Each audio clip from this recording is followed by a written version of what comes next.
What's going on, guys? So I'm here for one of my actually not one of my, this is my very first trading recap morning of the day. It is 9:57 and I'm done. Can't be a greedy bastard. So the trades I took today, super easy. I took Apple, NIO, OCGN, and OXY. Now, I did just see NIO kind of go down, and I was just going to keep it between Apple, OCGN, and OXY. NIO I just saw later on, okay? So let's go ahead and I'll bring you guys over to the monitor, and I'll show you guys the trades that I took. And yeah, pretty excited. It's a really good day today. So here's my opening trades for the morning. I did open up with Apple. Apple was on one of my watch lists, so let's go ahead and draw here. So at market open, I did see that it did try to do an opening range breakdown. See how this candle went below VWAP? So I did take a quick short position over here, and it did come back up. So I just went ahead and broke even, and then saw on the second candle to go green, I went ahead and went long right here. So it was around, I believe, 132.69 possibly, 170-ish area, let's just say. And so it went an opening range break up upwards, and I took a partial right here at around 190. So that was about 10-20 cent move. So I really took a nice partial there. And then on this move, I went in and took 50% off, half off of my position size at around 133.03. So that was a nice move there. And then I went ahead and broke even, stopped out at break even. Now this big move here, this drop, let me see if I can delete these. Cool. This big drop right here on the 5-minute became a huge topping tail and started to look like it was just going to break downward. So there was a lot of selling pressure. You can see right here. At first, this was a huge green candle, and then there was a lot of selling pressure downwards towards VWAP. So when I broke even right here, I went ahead and flipped short right below VWAP with like a tight 10-cent stop. And I went short right around, I believe it was 132.50. So 132.50, and from here it had a really nice drop. And so I took my first partial at around 132.23. So that was a nice partial right there. And then I did have a fat finger, so I wanted to partial out some more, and I ended up adding right here. Now, in the grand scheme of things, that wasn't such a bad thing, but you know how it is. When you're trading in real time, you don't have this future projection, right? So this kind of flustered me a little bit. Rookie mistake. I meant to take another partial. So the first partial was at 132.23. The next one was around 132. So that was about a 50-cent gain that I ended up just re-adding, which moved my cost basis up, I believe, to 25. So it did fortunately drop a little more for me right below the 132. I believe it was around 131.90, 95. So what ended up was a 50-cent gain turned into like a 25-cent gain, a little more than that. So that was a good move. You always want to look at multi-time frame alignment. So on the left is my 5-minute chart, on the right is my 1-minute chart. And so again, this move right here, this huge topping tail, showed me selling pressure. And when it broke down below VWAP on the next, I went ahead and pretty much flipped short. And so over here, you'll see that this tail on the next 5-minute did touch the VWAP and the moving average, and just continued to pretty much flush downwards. So this was a nice move if you held on to it. If I didn't get flustered here, I probably would have just partialed and moved my stop loss somewhere around. Delete this. Would have moved my stop loss somewhere around here, and that wouldn't have stopped me out in this area on this pullback, and just I would have rode a nice wave downwards. So that was Apple. the next one was NIO and OCGN. So NIO and OCGN, I'm sorry, NIO and OXY, not OCGN. So NIO, I didn't trade until later. As you guys can see, I didn't trade it until about 9:35, 9:40ish. So about 10 minutes in. So I was focused on OXY and Apple at the time. So OXY, I traded coincide with Apple. This was a nice opening range breakup right here. And so this had a nice move upwards. And as it went close to VWAP, I did go in a little early on the 5-minute, but on the 1-minute, as you can see, it had broken VWAP already. So I went ahead and went in right here.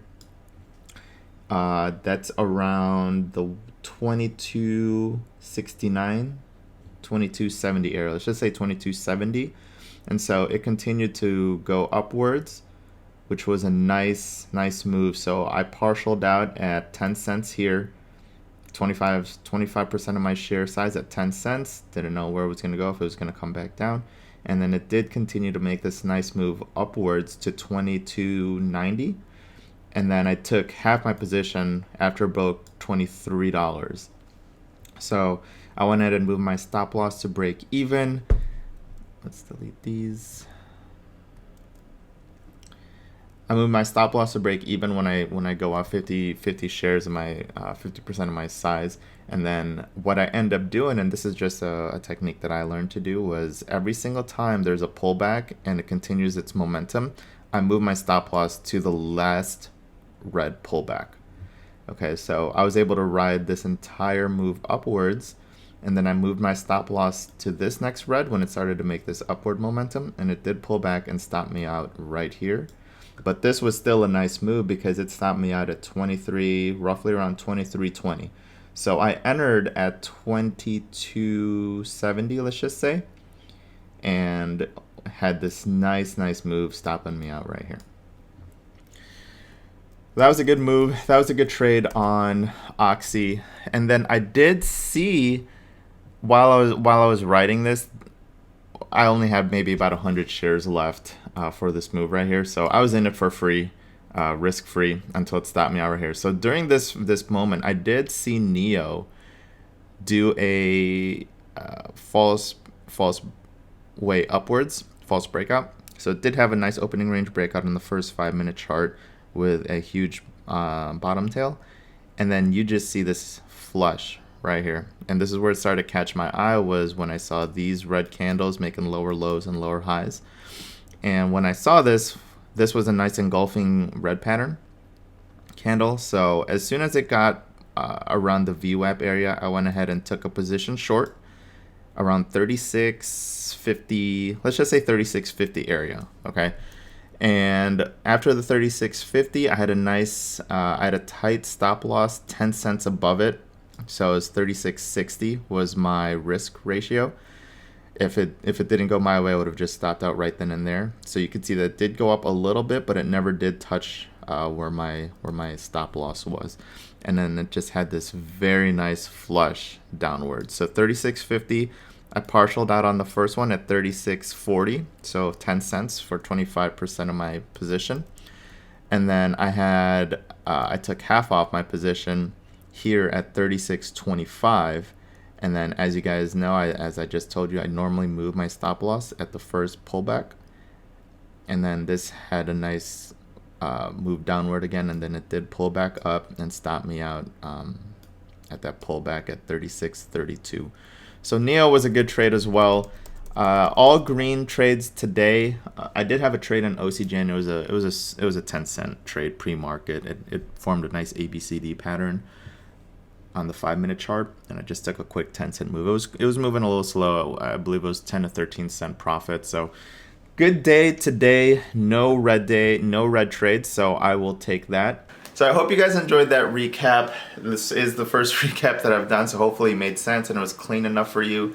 My normal patterns that I really like to trade are ABCD patterns and bull flags, but I like to do opening range breakups and opening range breakdowns as well on the first, I want to say, first 5 to 10 minutes of opening. If I see a nice orb up or down, I'll normally take a small position and see how that goes with a nice 10-cent stop loss. But today was a really good day. Good trades on NIO, good trades on OXY and Apple. They were having some nice follow through. It wasn't as choppy. We've had some choppy days in the past. I want to say within the last 2 weeks, I've had some choppy days where it looks like it was about to go one way, and then it would have a candle that just overlapped the previous candle, so I would get chopped out. But today was a good day, and yeah, let's see if we can end the week Thursday, Friday with some good trades. This week I've been green. I haven't had, today especially was a really good day. No red trades. But the week overall has been really good. So let's see if we can keep this momentum going. Just stay patient, stay vigilant when you guys are trading. Take your time. If you don't see a pattern showing up, don't take it. I have a very bad tendency to overtrade as well. So I've been really working on that. You know, when I first got started, I would trade anywhere between 50,000 to 60,000 shares. And with commissions, that eats you up. That's around $200 of commissions. So today I really kept the trades super light. I had a total of 4,400 shares. So that came up to like $15 of commission. So these are things that's important to keep in mind when you guys are trading, especially when you move on to a broker and a platform like DOS or Interactive Brokers, right? My brokerage is Interactive Brokers, the professional tiered account, and then I use DOS as my trader platform. So got to keep in mind of those commissions. It's easy to forget when you guys are trading, and especially if you guys are getting started, it's easy to overtrade all the time. So I do hope you guys enjoyed that video of that trading recap. If you guys have any questions or comments, please post them in the comments section below. If you haven't already, please hit that like and subscribe button. I am going to try and do a lot more day trading videos because this is something that I'm super passionate about. It is something that is a burning desire for me to get much better at because it is a tool that I think everyone should learn, and it's a very powerful tool. So I'm gonna keep these day trading videos pumping, and as long as I'm red or green, I'll be showing you guys my recaps. So if you guys found that helpful, or if you guys have any other questions, just obviously post it down below, and we will go from there. I'll see you guys tomorrow.